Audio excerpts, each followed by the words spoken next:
We got a Masterbilt freezer that the report I got said it was tripping the breaker all the time.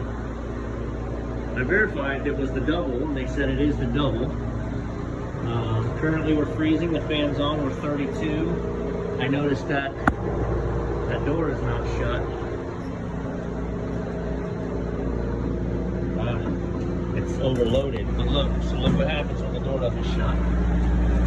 It sucked all this moisture in.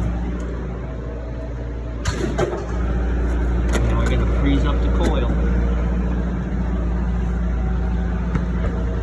Yeah, I don't know. Let me go talk to the manager, find out some more.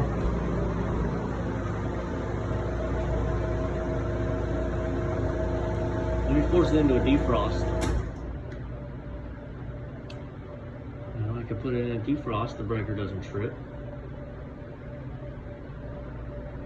Does not compute.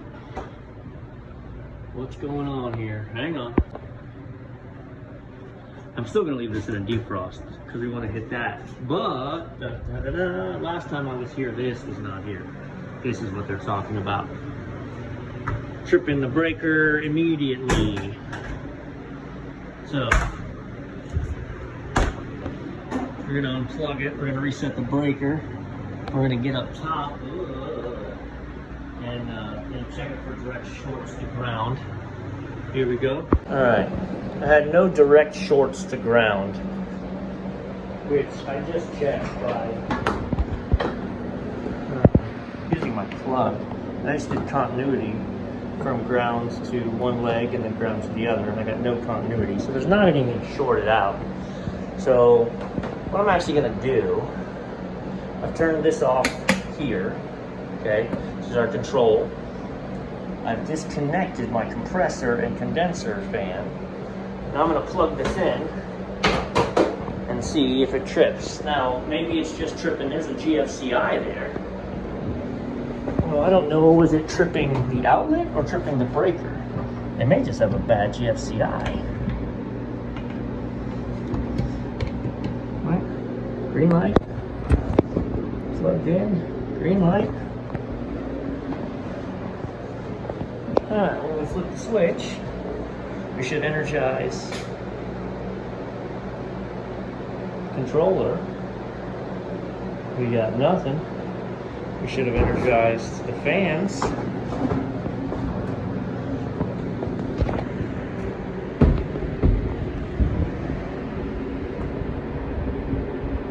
We got nothing. It sounded for a minute like something was running in there, but it's the sound of this box fan. So that's actually fairly good news. Yeah, it tripped. So if it tripped when powering on, we're gonna use that wiring schematic and talk about it. There's very few things that immediately energize. So it is one of those few things. We should be able to isolate this, and it shouldn't be a costly repair, right? Worst case scenario, you're like, oh no, the compressor's shorted. Well, we're not there yet. So here we go. All right, so first look here. Unit's totally unplugged. So what jumps out at me is these burnt terminals. And see how wire is pliable? These wires are not pliable. These wires are fricasseed. Oh, look at that. How broken it is. So, maybe we've just burned up the switch. Let us see what we can do here. Okay, so I'm looking at, oh gosh, everything's sticky. Look at that condenser. Okay. Sorry, squirrel. These two are our lines coming in. Right, so these are our leads, and then this is our load. These are burnt to all get out. So what I'm gonna do is check the continuity of the switch.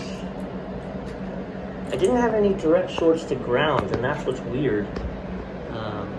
Is that, you know, for it to be popping like that, I've got to have a short.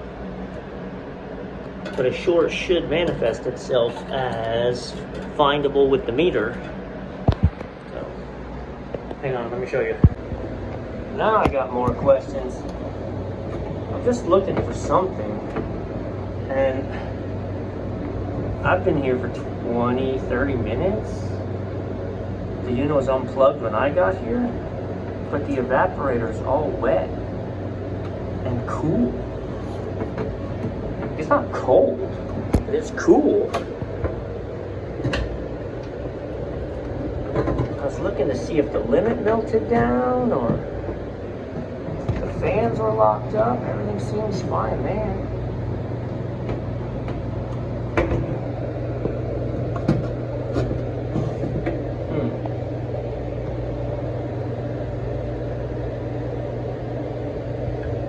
Mystery continues. All right. So I'll be super honest. I went through, okay, I unhooked the condensing unit, so I knew that wasn't it. I unhooked the control board, so I knew that wasn't it. I went to RL4, which says RL4, and I pulled the power coming to it. It's still tripped, so it wasn't that. Went to RL3, pulled the black, still tripped. RL2, still tripped. I pulled this black that feeds the receptacle, still tripped. I pulled this black, and it's still tripped. So I was like, this makes no sense. So I resorted to starting at the lead wires. This is my wires coming in. I've jumped the switch because the switch actually wasn't working right. So I disconnected that, plugged it in, and obviously it worked. Because there wasn't going anywhere. It runs to this terminal block right there. That terminal block only feeds this,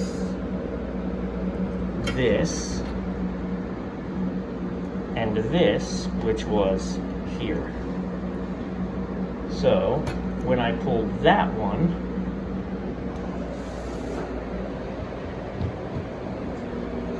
life.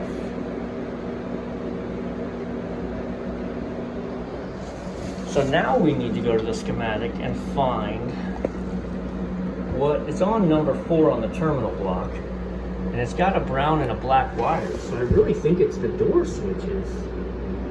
I mean, my defrost heaters are running a blue wire on this side, a brown wire on the other side. So the only brown wires I should be dealing with is the door switch. That seems sketchy to me.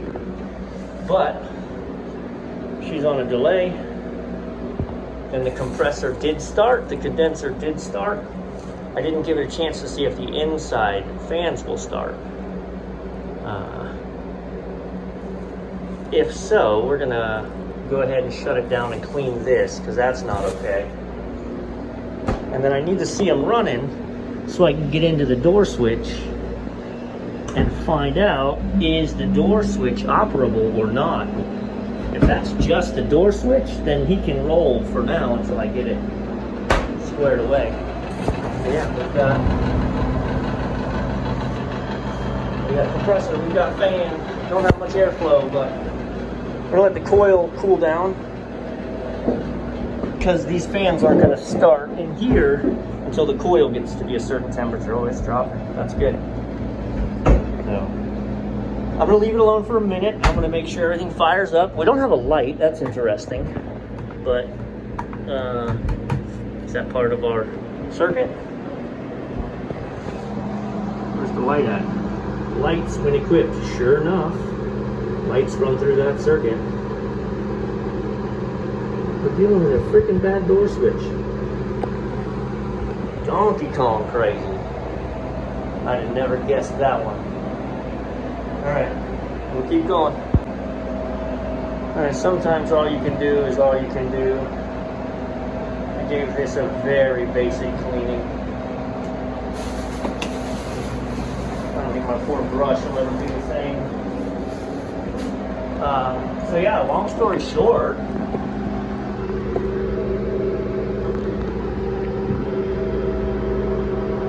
they're hinge switches, and what they control is the light.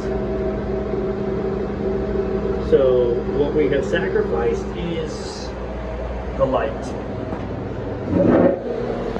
Evaporator fans are still running. I'm gonna give it a little time, see if it'll cool down for me while I clean up. Yeah, solid. So, I mean, if they want me to replace hinge switches, I will, but they're gonna be expensive. So, why? They really need a light? No, they don't. Good times.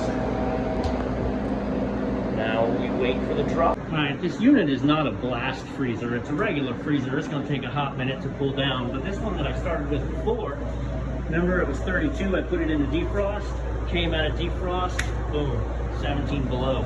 This is how these cats will run if they're not all iced up.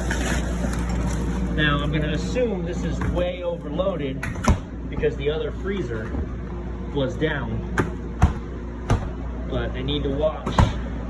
Look at that. It was closed. They shut this one, that one opens. So, self-closing hinges, actually the self-closing hinges aren't terrible, but it's just so jammed full. Love that. Yeah, she's dropping. So I'm gonna hang out, wait till to get to freezing. I don't have any reason to put gauges on this thing.